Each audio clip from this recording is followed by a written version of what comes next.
Ya, kembali lagi di Dokter Ros Indonesia.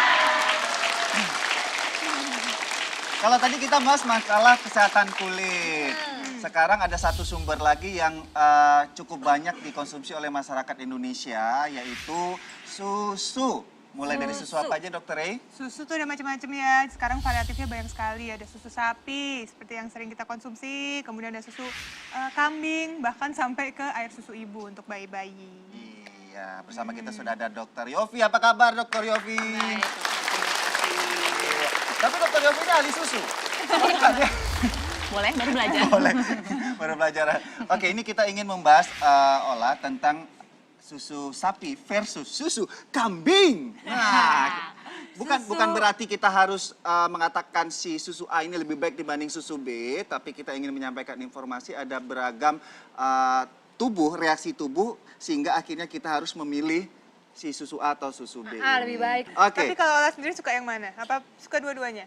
Suka dua-duanya sih, karena memang di rumah konsumsi dua-duanya gitu. Pernah dengar manfaatnya nggak sih Nah, dari sebenarnya susu kambing sama manfaatnya susu sapi? apa sih, Dok? Aku sendiri belum tahu jelas gitu. Tahu-tahu tapi belum tahu jelas.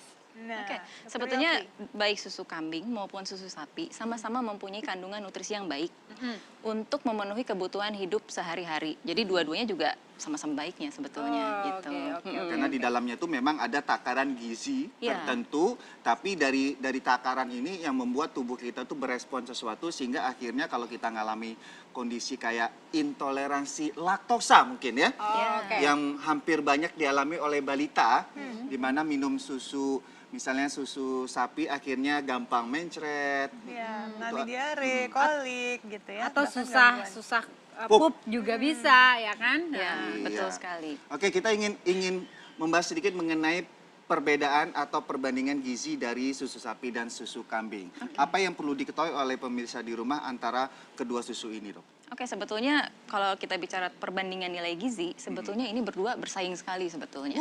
jadi gitu. nggak Kompetitor jauh kuat beda. ya. Iya, gitu. Tapi tetap kalau di sini dilihat adalah tetap susu mama yang terbaik Iya. ya, alias ASI. Iya, makanya saya bilang dua perbandingan Iya. ini ya. Nah, tapi memang susu kambing mempunyai beberapa kelebihan. Yaitu misalnya tadi kan Dokter Rian sudah bilang laktos ya. Dia lebih rendah laktosnya. Terus kalau untuk vitamin dan mineral dia lebih tinggi dalam beberapa hal. Seperti misalnya lebih tinggi kalsium, magnesium, zat besi, selenium ya. Yang pernah dengar kita tahu bahwa selenium sangat baik untuk antioksidan. Iya. Itu dia lebih tinggi. Tapi memang juga ada kurangnya.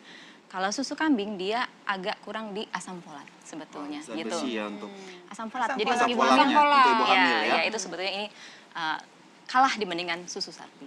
Oke, berarti untuk kondisi ibu hamil memang untuk asam folat tidak direkomendasikan dari susu kambing. Iya. Oke, Iya, perlu apalagi kan dalam jangka tambahan waktu ya? lama. Perlu ya, perlu tambahan. betul Kalau sekali. misalnya untuk mengkonsumsi ini usianya berapa kita dari bayi boleh kambing? Oke, kalau masih di bawah setahun sebaiknya lebih baik ASI, jauh lebih menang ASI ya, karena mungkin pencernaannya belum sempurna untuk mencerna di luar dari yang dikenali oleh tubuhnya sendiri. Karena tadi ya, ada kan kandungan proteinnya juga berbeda ya. Iya, betul. Ada kasein dan whey. Iya. Dan di sini lebih banyak kasein yang sulit dicerna oleh bayi. Betul sekali. Nah, itu dia. Makanya harus diperhatikan bahwa untuk bayi-bayi terutama di bawah usia 2 tahun tuh lebih baik konsumsi ASI. Beberapa hal memang tadi karena kita bicara masalah nilai gizi tidak terlepas dari yang namanya kayak globulin, albumin. Iya, Ini kan juga faktor yang menentukan kondisi di mana proses penyerapannya, Iya. kemudian kadar lemaknya itu mikro atau makromolekulnya, Betul. jadi mudah dicerna. Betul. Nah, proses-proses apa yang mengakibatkan susu sapi ini lebih baik dikonsumsi oleh orang tertentu atau susu kambing sebaliknya? Oke, kalau misalnya kita bicara orang yang tidak mempunyai keluhan apapun ketika mengkonsumsi susu sapi, maka silakan lanjutkan. Oke. Tapi kalau misalnya mulai muncul suatu masalah seperti alergi, tapi sebetulnya gini ya, kalau kita mau mendiagnosa bahwa seseorang ini alergi memang butuh pemeriksaan tertentu ya. Tapi bisa jadi juga kita mulai mencoba beralih ke susu kambing karena susu kambing seperti sudah tadi disebutkan dia lebih rendah laktos dan kasein, di mana dua hal ini yang penyebab utama alergi biasanya dari susu sapi tersebut. Nah, ada pendapat-pendapat nih di luar sana. Masyarakat juga beranggapan bahwa kalau minum susu kambing itu justru malah bisa mengobati alergi. Bahkan gangguan di saluran pernafasan nih. Pernah dengar nggak, Ola? Nggak sih, Katanya nggak biar nggak alergi, biar kalau ada asma bisa sembuh gitu. Kalau itu Ola nggak pernah dengar, tapi buat obat kuat pernah dengar. Apa Olah? Obat kuat.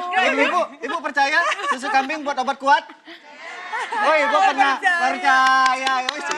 Buktikan Bu, buktikan. Enggak, kita gini, sekarang kita bicara masalah usia harus percaya usia yang lebih dewasa, ya, pengalamannya lebih banyak. Tapi gimana nih Dokter Oke, Yofi? sebetulnya gini, kalau untuk mengobati mungkin bahasanya kurang pas ya, Ya. tapi kalau untuk mengurangi gejala mungkin bisa, karena tadi kan dengan minim alergi maka gejala apa tadi seperti gangguan pernapasan atau pernapasan. asma akan berkurang. Mungkin juga yang membantu tadi selenium, karena selenium itu baik untuk membentuk antioksidan alami dalam badan yaitu glutathione. Dan juga jangan lupa ini tadi kalau nggak salah Dokter Rian sempat cerita ya, proses pengolahan susu ini sendiri. Kalau susu sapi ini tidak homogen. Jadi dia Artinya? bergumpal-gumpal gitu. Lemaknya itu gampang terpisah sehingga untuk tetap cair seperti ini dia perlu proses homogenisasi. Di mana sayangnya proses itu bisa meningkatkan kadar radikal bebas sebenarnya dibanding susu kambing Kalau yang susu dia kambing tidak tidak perlu perlu. katanya gitu. Jadi sehingga kadar radikal bebasnya lebih sedikit.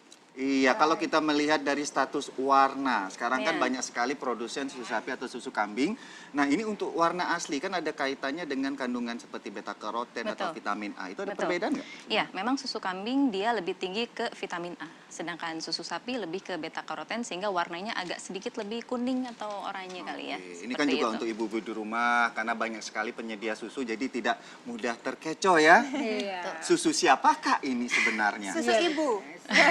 Susu ibu juga warnanya bisa berubah-berubah, Benar. tergantung konsumsi dari ibunya tuh Iya. makanannya apa. Iya, Nah, saya nggak tahu waktu itu. Ya, aku mau tanya nih dok, nih kalau misalnya benar nggak sih kalau susu kambing itu lebih baik dikonsumsi dalam kondisi mentah gitu, bukan nggak harus dimasak, benar nggak itu? Oke, jadi gini, sebetulnya setiap pemasakan atau pengolahan akan merubah kandungan nutrisinya. Sebenarnya seperti itu.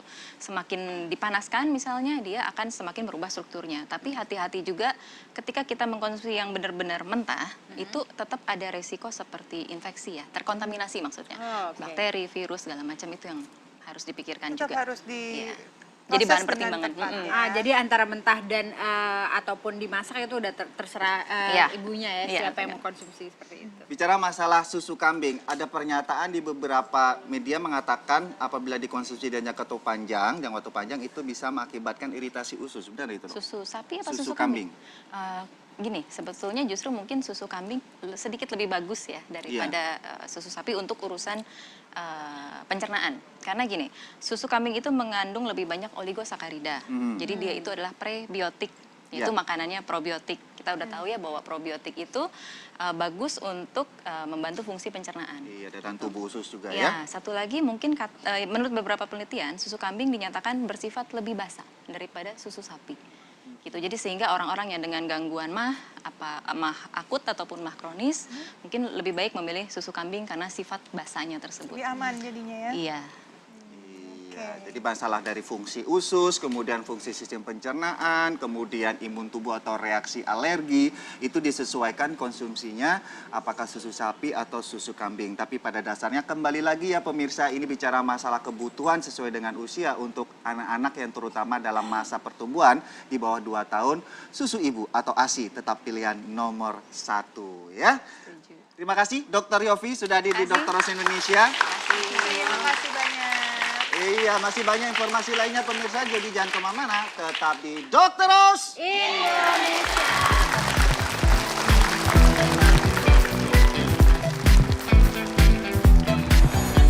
Selain kurangnya nutrisi dan vitamin, benarkah kawat gigi menjadi penyebab timbulnya sariawan pada mulut? Sesaat lagi hanya di Dr. Oz Indonesia. Menggunakan kawat gigi itu butuh adaptasi. Salah satunya adalah lapisan mukosa pada rongga mulut.